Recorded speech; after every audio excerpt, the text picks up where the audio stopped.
प्रधानमंत्री आवास योजनेअंतर्गत दर्यापूर पंचायत समिती मार्फत शेकडो गोरगरीब लाभार्थ्यांना घरकुल मंजूर करण्यात आलेले आहे व त्या घरकुलाचा धनादेश ग्रामीण गृहनिर्माण अभियंता यांच्या माध्यमातून लाभार्थ्यांच्या खात्यात टाकण्यात येतो। परंतु दर्यापूर पंचायत समिती येथील ग्रामीण गृहनिर्माण अभियंता विनीत पिजवे हा कर्मचारी गोरगरीब लाभार्थ्यांपासून घरकुलाचा धनादेश काढून देण्यासाठी 10,000 रुपये पर धनादेशामागे मागणी करत असल्याचा धक्कादायक प्रकार उघडकीस आलेला आहे। गोरगरीब नागरिक हा घरकुलापासून वंचित न राहावा या उद्देशाने प्रधानमंत्री आवास योजनेअंतर्गत घरकुल देण्यात येते।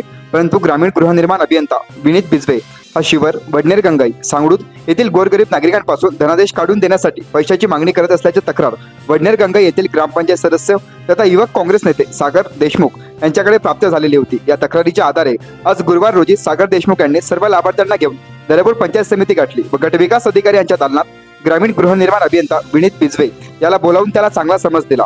घरकुल लाभार्थ्यांपासून धनादेश काढून देण्यासाठी पैशाची मागणी करत असलेल्या अशा व्यक्तीची तात्काळ हकालपट्टी करावी अशी मागणी सागर देशमुख यांनी गटविकास अधिकारी खेडकर यांच्याकडे रेटून धरलेली होती। त्यानंतर पंचायत समिती कार्यालयात काही वेळ तणावाचे वातावरण निर्माण झालेले होते। अखेर गटविकास अधिकारी यांनी ग्रामीण गृहनिर्माण अभियंता विनीत पिजवे यांच्याकडे वडनेर गंगाई, शिवर आणि सांगडूद ही दिलेली गावे काढून घेतली।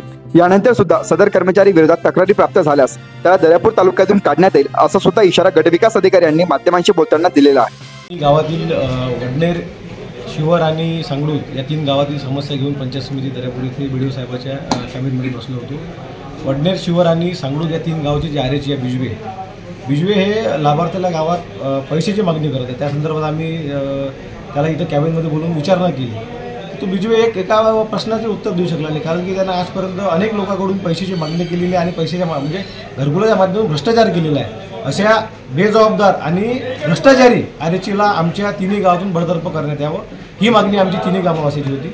एवढं मी आपल्याला आजच्या प्रसंगी सांगू इच्छितो। अशाच वेगवान घडामोडी पाहण्यासाठी आताच आमच्या जनविकास न्यूज चॅनलला सबस्क्राईब करा आणि रहा रोज अपडेट।